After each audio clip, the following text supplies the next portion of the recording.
So good morning, everyone, and welcome to the Franchise Marketers Network here at the NFC in Melbourne. I'm really delighted to be sitting down with Joel from Jim's Group. He is quite famous, as it turns out, in franchising, having really started to revolutionise the way people think about franchising, and he has quite the following on many of the social media platforms. And I thought he's not with us. He's actually on his honeymoon, if you can believe it, which is sort of exciting. But I thought we'd sit down with him and just ask him a few questions in advance of kicking off the event today. So thanks for giving us some time here, Joel. We're actually in the Jim's podcast studio. We are, yes. If you can believe that. This is where we're here live with Joel. Many of you would have seen plenty of his videos. What's been the sort of biggest and hardest thing for you to get Jim to think about as you pivot to more of an online marketing approach, if I've articulated that correctly? It was more just the trust and the buy-in. So I started doing this probably back in 2019, and then it was slowly, it was really unusual for us to do it. Like no one really knew Jim is a mythical sort of creature and stuff like that. And all of a sudden I'm starting to do video content with him, and then he's getting more recognised and things like that. And then it was very hard at the start because we were saying things online, we're being really transparent. Because you've interviewed Jim before, he's really honest and transparent. Right. And when in franchising, sometimes, honesty and transparency doesn't always go the case with content. Some people hide things and all that sort of stuff. So Jim just says flat out, you can take all your clients and walk away if you pay a fee, all these sorts of things. And then, so initially I got a bit of kickback from franchisors more than anything else. But getting Jim to do it wasn't overly hard because he saw the ROI from it pretty much straight away. Right. So when we did our first business video series back in 2019, people were coming into training saying, I watched this or I watched that directly to Jim. So then he's going, well, that took me 5 minutes to do as a video, yet I've got a new franchisee into training, and that was the thing that got him here. And then franchisors going, well, I'm getting all these sales because from the video content that Joel and his team are doing and Jim doing, so I'm going to be supportive of that as well. So it was really easy to get him to buy in. Literally, Jim's a massive audiobook listener. He listens to 2 audiobooks a week, and sometimes if I want to get something through to him, I won't tell him, I'll just go, here's an audiobook I recommend you listen to, and that was Gary Vaynerchuk's Crushing It book, which is all about social media. And the stuff that I was telling him was a lot from that book, and then he listened to the book and then he goes, as the book you gave me, we need to do this, this, and this, and this, and pretty much gave me free rein to hire a full-time videographer. Then said, get another one. I want you doing video every day on all these channels and blah, blah, blah. And from there, everyone in training sees them and cites them as being one of the things that really help them get across the line. So, and all the franchisors love it because they're getting people coming into their recruitment funnel, if you want to call it, right, who've already watched 50 podcasts or seen 60 things or whatever it is. They're already well pre-qualified before even doing the inquiry. So sort of getting the runs on the board with the results of doing the videos, how I've been able to do so much. And then from there, it's just a matter of just scaling it and doing more and more and more. Yeah, right. And so were you employed as a traditional CMO? Or definitely not. I've been here for 15 years and I started here as a 2-day-a-week law clerk in our legal department. And then from there, I went to Jim's Insurance. You're a lawyer? I did a law degree. I never became a lawyer. Right. I did not know that about you. No, I did a law degree and I didn't want to do it. I was doing it to keep my mum happy. So right. My mum wanted me to do it. I was like, I'll keep her happy, and I was doing it. But I was working here part-time whilst doing it. And then from here, I just sort of got into the company. I was in the legal department for a while in docs, and then I went to Jim's Insurance for 5 years and we fixed it up as a brokerage. And then from there, I fixed up our documents and compliance and legal department. And then I just started putting my opinion in around social media, right, websites and all that sort of stuff. And Jim just sort of listened to it, implemented the changes, they work.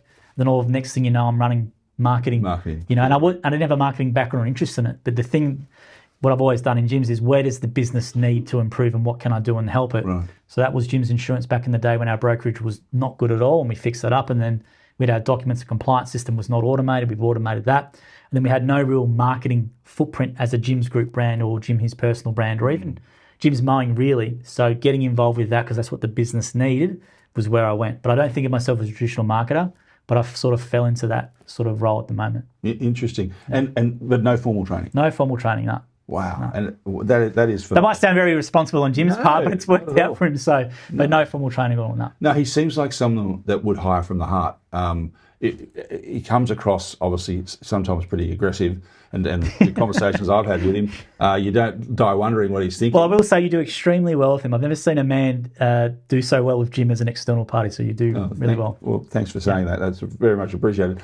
And what about you? So do you interact with him every day? I mean, what's a normal day? Oh, yeah, every day. Basically, come in, Jim will come to the desk and go, got any videos for me to do? Yep, no worries. Open up TikTok. Where's 20 negative comments or questions, and just get him to off-the-cuff video replies, and then we do that a lot. We do long-form content with Jim. I do a lot of long-form stuff with other franchisees and franchisors who come in to hear where we are today. Right. All we've been doing literally today's videos. So you're our fourth person we've done videos with today. We've done dog wash, legal, life coaching. But Jim every day in the office just walks around. I play squash with him once a week. He beats me somehow at 73 and I beat him sometimes. I don't deliberately try. Limiting, right? I don't try and lose to him seriously. Right. Because when I start betting, he just stops playing me. So at the moment, he's on top. And then on the weekend, he'll send emails and things like that at all times of the day. But he's quite involved. He spoke at my wedding, so he's been a good friend with me. But we have contact all the time. And is your week? Do you work a normal week? No, it's definitely not normal. Every 3 weeks where we are right now, we have training. So we have anywhere from 100 to 120 new franchisees on site. Here on campus. Right now, on campus here. And I do the social media and AI training in there. So it's around an hour and a half. And then we have franchisor training sometimes, which requires us to do that. But then Charles here's behind the camera does a great job. He does down the roads, goes out in the fields and does filming with people. Right. Next thing I might be doing recruitment campaigns for people or getting franchisors to do content creation, paid media stuff, TV, PR. There's a whole bunch of different things no matter what happens. And then because of the brand we are now, we get a lot of national opportunities. So making sure we take those when TV stations call or news websites come to us, making sure we're there ready to jump on that. But every week's really different. But we're just doing a lot of different content on different things in gyms and pumping it out all the time. And not that you have to give me a number, but is there a balance between paid and non-paid, or are you more non-paid than paid? Way more organic. Is that right? Yeah, way more organic. Wow. We do paid ads, but the biggest thing for us is the organic channels keep delivering for a long time. So our YouTube channel, which has got more than 3,000 videos on there, for example, people will consume them at their own pace.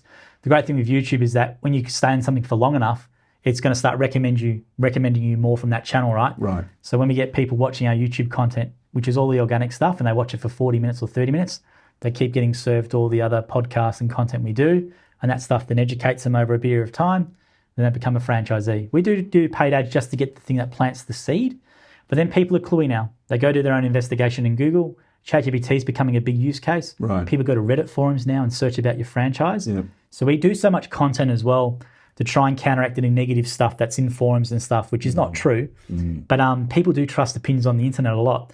So having so much content and volume we have on the organic channels and YouTube and stuff with the podcast, people can then work at their own pace in their own mind, and that sort of sells for them too. But we do way more organic than we do paid. Right. Yep.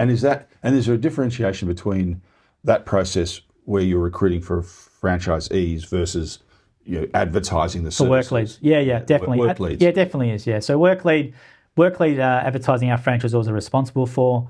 Most of them will concentrate just doing Google ads, making sure the franchisees get their Google business profile reviews and do a lot of the basic in-person stuff as well. Even though we're digital online marketers, the in-person stuff works. The local area marketing, the customer service, the basic stuff still works. So making sure they do that right. Then the franchisor handles the SEO, the online, paid ads with Google and Facebook ads and stuff like that. And we allow franchisees now to do their own social media. So franchisees can actually generate leads for themselves from a work lead perspective via their own social media accounts. Right. And I interview a lot of franchisees and I will ask them, how much do you generate from Instagram and how do you do it? And that video content we get from them giving advice, we then put our own intranet and then encourage other franchisees to do it, because the more they can fish for themselves, the better it makes for the franchisor too.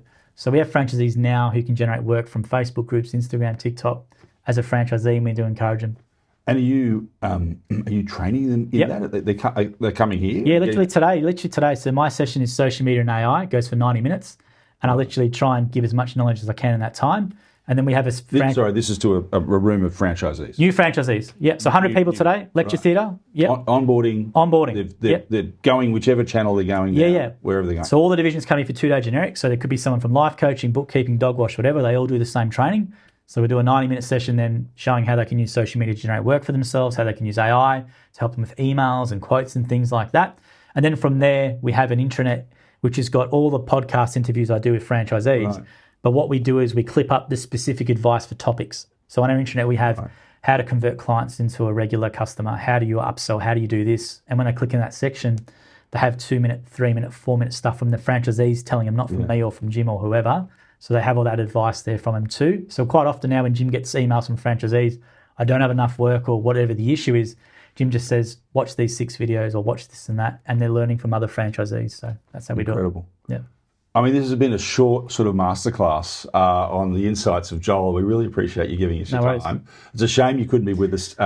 You've said already that you'll be coming next year. We'll make sure we get the dates. Thanks also very much for helping with coordinating some of the content and just leading in and being part of FCA. So we really want to thank you. Thank you for your time today. Thanks, Jane. I appreciate your interest in what we do, and also yourself. You're doing a great job with the FCA. I've told you this before, but I think it should be known publicly. Anything we can do to get behind you and help you and really push franchising, because there's a lot of myths around franchising. It annoys me, with people. We always tar us with the same brushes. There's a lot of misconceptions around it. So anything brands can do and we can do to help the FCA promote franchising as an industry, and we can do it, I think we should, which is why anytime you want to interview Jim or whoever, we will make that available for you, and hopefully he can help you not hurt your cause when you're doing all this stuff with government. I appreciate your interest in what we do and coming out. We appreciate it. Really, really great. Really, thanks for saying that. Really appreciate your support, and all the best with your travels. Thank you. Thank you.